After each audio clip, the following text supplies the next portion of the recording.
lamang sa SONA, talaga pong matindi na po ang gustong gawing paglaban ng Pangulo sa korupsyon. Hindi po yan lingid sa ating kalaman.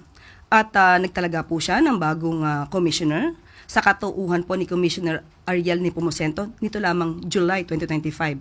At nakita po na natin ang malaking pagbabago. Kahapon lamang po ay nag-ulat tayo kung ano po yung naging achievement ng BOC patungkol po sa pag-auction sa mga kargamento na forfeit or nag-overstay. So, ang sabi po, nakausap po natin mismo ang pamunuan ng BOC.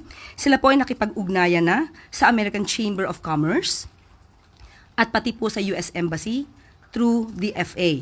At nais nilang ipaliwanag at ipakita na meron pong sweeping reform agenda ang bagong pamunuan at nire-reinforce po rito ang transparency, accountability, and professionalism. Matatandaan din po natin na nag-prohibit sila ng conflict of interest among the professionals na hindi pwedeng sumama sa negosyo o magkaroon ng financial interest sa mga customs brokerage at ito ay within the 4th civil degree by affinity and by consanguinity.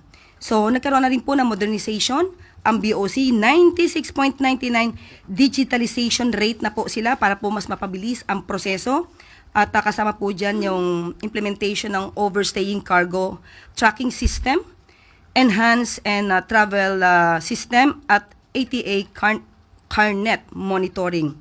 And the BOC is also working with the World Customs Organization. So ito pong lahat ay para tugunan ang direktiba ng Pangulo na patayin hanggat maaari o maiwasan ang korupsyon sa ating bansa.